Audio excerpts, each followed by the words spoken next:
بدعنوانی کے الزامات پر پی ٹی آئی سے تعلق رکھنے والے اسپیکر خیبر پختونخوا اسمبلی بابر سلیم سواتی کے خلاف تحقیقات کا آغاز ہو گیا۔ اسپیکر صوبائی اسمبلی نے انٹرنل اکاؤنٹیبلٹی کمیٹی کو جواب جمع کرا دیا۔ ذرائع کا کہنا ہے کہ بدعنوانی کے الزامات ثابت ہونے پر اسپیکر کو عہدے سے ہٹائے جانے کا امکان ہے۔ کرپشن ثابت ہونے پر پارٹی اسپیکر کو عہدہ چھوڑنے کا کہے گی۔ ذرائع کا کہنا ہے کہ عہدہ نہ چھوڑنے پر اسپیکر کے خلاف عدم اعتماد کی تحریک لائی جا سکتی ہے۔ بے گناہ ثابت ہونے پر اسپیکر اور اعظم سواتی کے درمیان صلح کرانے کا ٹاسک وزیر اعلیٰ کے حوالے کر دیا گیا۔ نہروں کے معاملے پر سندھ اور پنجاب حکومت کے وزراء آمنے سامنے آ گئے۔ سخت بیانات کا سلسلہ جاری۔ پنجاب کی وزیر اطلاعات عاصمہ بخاری نے لاہور میں پریس کانفرنس کرتے ہوئے کہا کہ صدر پاکستان نے کینالز کی منظوری پہلے ہی دے دی ہے، اس کی دستاویز پر ان کے دستخط موجود ہیں، جبکہ سندھ کے وزیر اطلاعات شرجیل انعام میمن نے کہا کہ آئین پاکستان میں کہیں نہیں لکھا کہ صدر منظوری دیں گے۔ جو لوگ سندھ کے پانی کو سیاست کا موضوع سمجھتے ہیں وہ حقیقت سے لا علم ہیں۔ کوئی سمجھدار انسان عاصمہ بخاری جیسا بیان نہیں دے سکتا۔ نون لیگ میں کچھ افراد ایسے ہیں جو آئین کو پڑھے بغیر بیان دیتے ہیں۔ صدر مملکت کی صحت بہتر، پرسوں تک اسپتال سے گھر منتقل کر دیا جائے گا۔ آصف زرداری کی طبیعت کے حوالے سے بھارتی میڈیا پروپیگنڈا کر رہا ہے۔ ذاتی معالج ڈاکٹر عاصم حسین کی پریس بریفنگ۔ انہوں نے کہا کہ صدر مملکت سے متعلق آرٹیفیشل انٹیلیجنس سے بنائی گئی ویڈیوز پھیلا کر صحت کی افواہیں پھیلائی گئیں۔ آصف زرداری کی ملاقاتوں پر پابندی ہے۔ کورونا وائرس اب بھی پاکستان میں موجود ہے، لیکن اینٹی وائرس ادویات آ چکی ہیں۔ صدر مملکت کو بلڈ پریشر اور شوگر کا عارضہ ضرور ہے، لیکن ان کی طبیعت اب بہتر ہے۔ گورننس میں بہتری اور کرپشن کے خاتمے کے لیے آئی ایم ایف کے ساتھ مذاکرات کل شروع ہوں گے۔ حکومت نے پاکستان کے دورے پر آئے ہوئے آئی ایم ایف وفد کی مصروفیات کو منظر عام پر نہ لانے کا فیصلہ کر لیا۔ ذرائع وزارت خزانہ کے مطابق آئی ایم ایف وفد کا کوئی تحریری شیڈول بھی نہ جاری کرنے کا فیصلہ کیا گیا ہے۔ ذرائع کا کہنا ہے کہ آئی ایم ایف وفد کی ملاقاتوں کی اطلاعات متعلقہ محکمے کو فون پر ہی دی جائے گی۔ آئی ایم ایف کا وفد پاکستان میں 30 محکموں کے کارکردگی کے حوالے سے مذاکرات کرے گا۔ عوام گھروں میں بیٹھ کر ٹیکس فائل کر سکیں گے، کسی وکیل کی ضرورت نہیں ہوگی۔ شرح سود میں نمایاں کمی ہوئی، مزید کمی کی گنجائش موجود ہے۔ وفاقی وزیر خزانہ محمد اورنگ زیب کی پریس کانفرنس۔ بولے آئی ایم ایف کا وفد گورننس کے ایشو پر پاکستان آیا ہے۔ آئی ایم ایف کا وفد بجٹ پر بات چیت نہیں کرے گا۔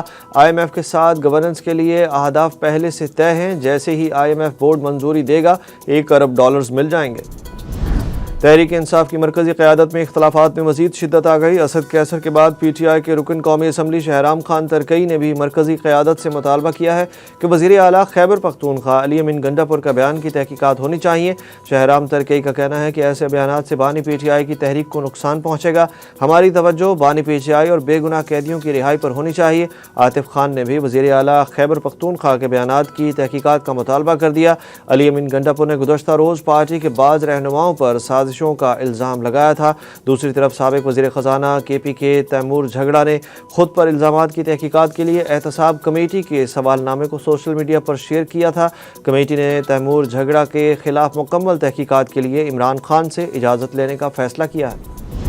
وزیر اعظم نے نجی اسکیم کے تحت 70,000 عازمین حج کے کوٹے کے لیے بروقت انتظامات نہ کرنے اور سعودی گائیڈ لائن فالو نہ کرنے کا نوٹس لے لیا۔ 3 رکنی حج انتظامی کمیٹی تشکیل دے دی گئی۔ کمیٹی سعودی عرب کی حج پالیسی کو وزارت مذہبی امور اور نجی حج آپریٹرز کے ذریعے نافذ نہ کرنے کی تحقیقات کرے گی۔ پی ٹی آئی کو مینار پاکستان پر جلسے کی اجازت نہ ملنے کے بعد پارٹی قیادت نے متبادل حکمت عملی پر کام شروع کر دیا۔ پی ٹی آئی نے یونین کونسل کی سطح پر کارنر میٹنگز، جلسوں اور احتجاجی ریلیوں کے انعقاد کا اعلان کر دیا۔ پی ٹی آئی پنجاب کی چیف آرگنائزر عالیہ حمزہ ملک کے مطابق پنجاب بھر میں 10 اپریل کو احتجاجی ریلی نکالی جائے گی۔ لاہور میں یہ ریلی دوپہر 1 بجے جی پی او چوک سے شروع ہو کر پنجاب اسمبلی تک جائے گی۔ 26 نومبر احتجاج پر پی ٹی آئی کے 88 کارکنوں کا 4 روزہ جسمانی ریمانڈ منظور۔ کارکنوں کو شناخت پریڈ کے بعد اے ٹی سی اسلام آباد پیش کیا گیا۔ پی ٹی آئی کے کارکنوں کے خلاف تھانہ کوہسار اور ترنول میں مقدمات درج ہیں۔ نیوزی لینڈ میں پاکستانی ٹیم کو برا بھلا کہنے والا افغان شہری نکلا۔ تیسرے ون ڈے میچ میں شکست کے بعد پاکستانی کرکٹر خوشدل شاہ کے تماشائی سے الجھنے کے معاملے کی تفصیلات سامنے آ گئیں۔ ذرائع کے مطابق تماشائی کی جانب سے پشتوں میں پاکستان ٹیم کو برا بھلا کہا گیا۔ پاکستان مخالف آوازیں کسنے پر کرکٹر خوشدل شاہ نے غیر ملکی شائقین کو منع کیا۔ منع کرنے پر افغان شائقین نے پشتوں میں مزید نازیبا الفاظ ادا کیے۔ 2 افغان شائقین نے خوشدل شاہ سے ہاتھا پائی کی کوشش بھی کی۔ پاکستانی کرکٹ ٹیم کی شکایت پر 2 شائقین کو اسٹیڈیم سے باہر کر دیا گیا۔ پاکستان کرکٹ بورڈ کے ذرائع کا کہنا ہے کہ بورڈ اس معاملے پر خوشدل شاہ کے ساتھ ہے۔